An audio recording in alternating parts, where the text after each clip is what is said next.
Hey, g'day everybody, and welcome to the next one in the series on making maps in Atlas. What I'm going to do today is I've created a template 3x3 map because I had a lot of requests on people coming into my Discord or on the videos asking if somebody had a map already made that they could basically pick up and use. And there's a lot of people that want that, but there's not a lot of people out there that have a map to share or are willing to share the map that they have. Maybe because it's a private server that they're using just for themselves, or maybe they're actually hoping to get donations by people coming in and using their map. So to that extent, I basically decided I'll create this. At the start here, I'm basically just going to go through the features of the map, what you actually have available, and then after I've gone through the available features, I'll move into a little bit more specific stuff where I go down and break down all the ways that I actually configured a bunch of the stuff in there. I'll probably try and avoid a bunch of the stuff that I did in the previous videos. You can always go and look at the series to date to find out some of the things that I've done around creating Power Stone Islands and quests and things like that. Other than that, there's a community game server channel on my Discord where you can go, and I will basically link the project file for this template, and so you can download it for yourself and export it and get it up and running. Anyway, into the description of what we actually have available. It is made up of a number of regions, and I tried to include all of the features that are available to date, which is like portals and regions and things like that. The main region, which is the light blue in the top left, you have the spawn region in region A1. At the moment I only have a single island, and you'll be able to expand that into multiple islands if you want. But this top region is where you'll spawn in.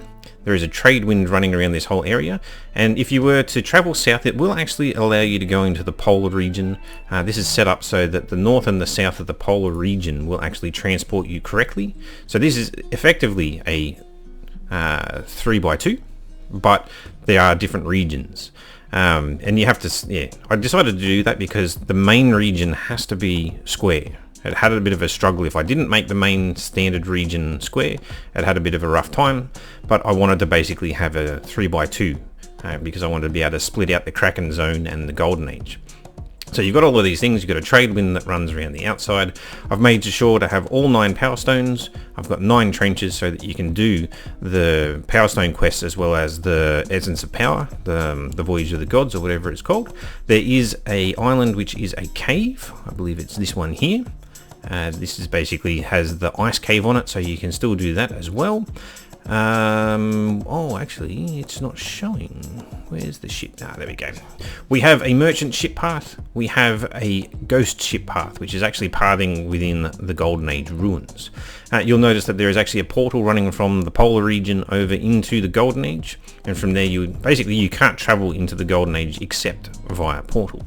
So yeah, you've got your main region where you're getting all your stock standard resources, some of the polar region resources, and then when you want to go to the Golden Age to do your power stones, you can portal in, do a few of the closer ones, you can potentially go back, but it's in a 2x2 area, and then in the top Golden Age area you actually have the portal that will take you to the Kraken's Lair, or the Maw, or whatever you'd like to call it, and then it has the exit portal, very similar to how the current map is actually going. I've added discovery points to all of these things. I'm not sure what max level that will actually create for you. Obviously, if you wanted a higher level, you may need to add more discoveries in there, because I believe level is determined by discovery points. And then lastly, we can open up this spreadsheet. I've gone through and I basically should have just about every single resource except for licorice, spirulina, pearl, nectar, saps, blubber, and fish oil. Now, out of these, some of these do actually exist. I basically exported all of the resources that come from islands into this spreadsheet. So things like pearl, things like blubber and fish oil, spirulina as well. They all come from under the ocean. Spirulina is a plant that you can get. I'm not sure where pearls exactly come from, but I'm sure you'll find them under the water. And blubber is from whales, fish oil from fish. So those ones are absolutely fine in terms of getting. Nectar is in the resource list, but I don't think you can actually get it in the game. Saps is the generic version of sugar. But otherwise there is actually 6 sugars in the game already, so you actually have all your bases covered anyway for things like mythical stuff that might need saps. So you have every resource that you might want to be able to get, as far as I'm aware, except for licorice, and other things can take the place of licorice, so it's not really an issue there. So all the resources are covered. You've got regions, you've got quests, you've pretty much got everything that you might want in there that the base game would have in a 3x3. So moving on to, I guess, a little bit more specifics, and I guess the one feature that I haven't put into this is the trade towers, the sea forts. I didn't bother putting them in, but obviously you can pretty much just find them. It's not the billboard, but there should be something in here called a control point. There it is there.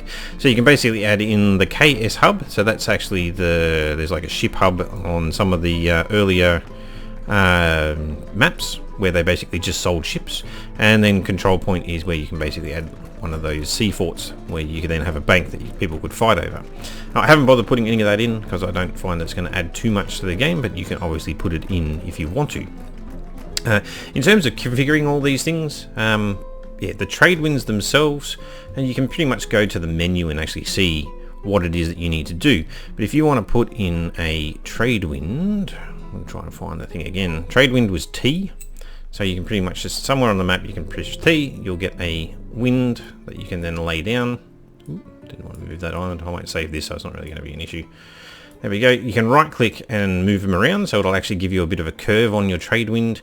I've actually drawn a white line in paint to actually mimic the line there, and so it's actually got that will actually appear on the map, so you'll actually know that that's where the trade wind is. And then if you want to add a thing, it doesn't actually say it here in the help menu how to add a new point, but you can pretty much hover over a point on there and hit the numerical key plus, and it will add a new point onto your trade wind, and so you can add a trade wind that way. And it's the same with the ship paths. The ship paths basically have a P somewhere on the map. You just press P, bam, turns up, and again, right click will allow you to rotate it a little bit and give it a bit of a curvature. You want to add another point, hit the plus key while hovering over one of the points, and you get a new node, and away you go. What are some of the other features that I haven't really covered off yet? We did all the quest stuff in a previous video where you have to put in various power stone indexes, so if you're interested in learning about power stones, I have a video on that already. With the boss zone, all you need to do is put in end boss level in the extra sub-levels, and that will turn it into a Kraken fight. Now I have a couple of templates in here that I've actually stolen from, well, I say stolen, I've taken from the original stuff and I've kind of modified them for my own, so we'll have a look at that next. In here we have server templates, and so the original one, so you can always find all of these in the original map, so if you ever want to find this stuff, load up the existing official map and go into these various places, and you'll find all this stuff already in there, and you can modify it for yourself. And so in the polar region, it basically has a number of things which determine temperatures and things like that, and so you can copy the biome settings that they have on official into there. You get extra things like if you wanted to have the aurora in the sky, you could add the aurora sublevel into the extra sublevels. With the region overrides, they've got some sounds that they put in here. Other than that, there's some actual harvest component overrides, which is to do with seaweeds and things like that. But lastly, probably the most important part, which comes with the polar region, is the override that allows you to, this one has the mean whales. And so in my polar region, basically the monstrous sperm whales will turn up. I don't think this one has the gentle whales. Let's just have a quick squeeze through. No, it doesn't. Which one has? I think it's the tundra. And down here, yeah, that has the gentle whale. So that's the monstrous blue whale, is the gentle sea monster. And so you can actually see down here I have a polar region, I have a tundra region, and so here you'll be able to find the monstrous sperm whales, and in the tundra you'll get your monstrous blue whales, and then the desert should be the one that has the squids. Okay, so I've added an override to add the squids, and so my desert region here, you'll basically be able to find the giant squids, as well as the fact the trenches have the trench squids just by generic default, so you don't need to worry too much about that. The other one that I actually had was in the golden ages. I've specifically added in an override here, so rather than on a biome, you can actually go to a grid and add in spawn entry overrides. And so in the golden age ruins, we actually have the ability to have mermaids turn up. You can pretty much copy these as is. The main part is the very end of each multiplier. There is the maximum desired number of each one, and you can specify how many you'd like to actually turn up. And if you want the wiki, I'm pretty sure the Atlas wiki has a fairly good description of how this NPC spawn override was, or at least I found it might have even been a Play Atlas forum post, which actually showed a good breakdown of what these actual overrides are doing, but you can just copy it as is and then change the multiplier on the end, and that's what you'll get. The other thing that I did on a lot of these grids, other than what happens with the override destinations, and so they only added this feature in just very recently, but with the Golden Age ruin being only kind of like a 1x1, normally you get this red fog around the outside which won't let you travel anywhere. Even though they said that if you make it a region it should wrap by default, sometimes it doesn't.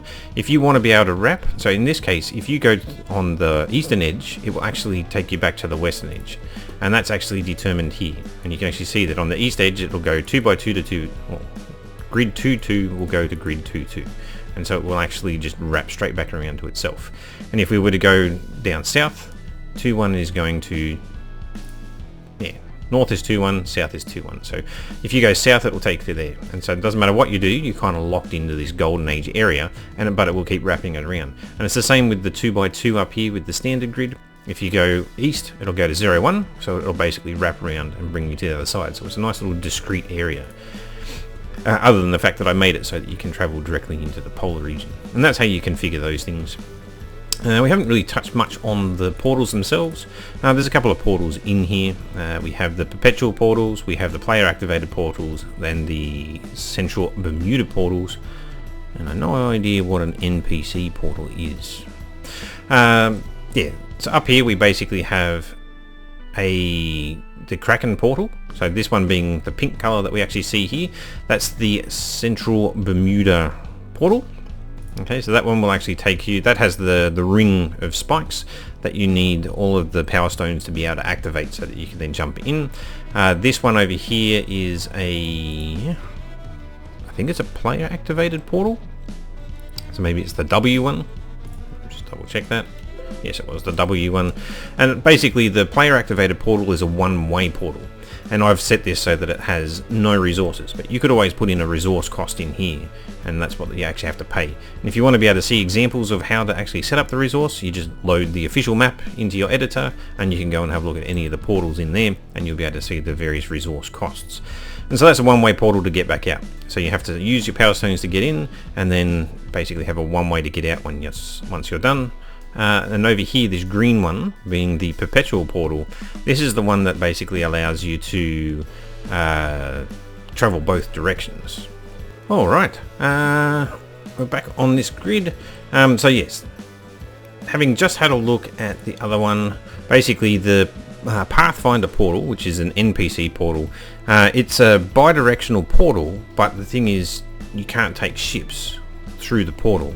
And that's the one that basically locked Rookie Cove in the official map, so that you can't bring other ships back into the Rookie Cove, because people who are starting out, there's less resources in Rookie Cove on official.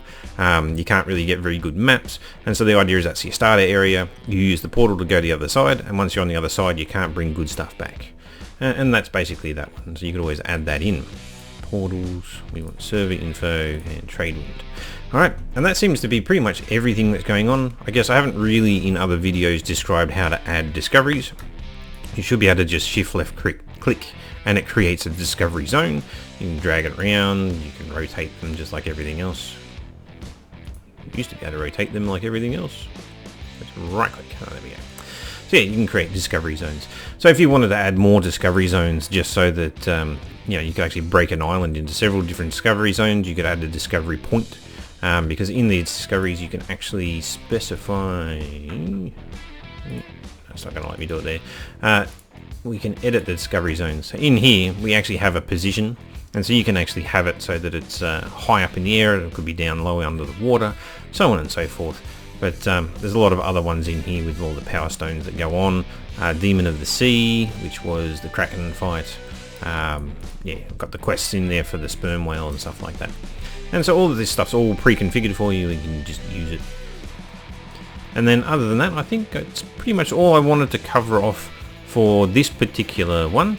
And I guess if people have questions, chuck it down in the comments, or you can come into the Discord, especially if you're coming to get the file anyway and play around with it. If you need any help getting it working, you can always post in my Discord for assistance. Anyway, that is pretty much it. Thanks for listening in. Hopefully this template serves people well.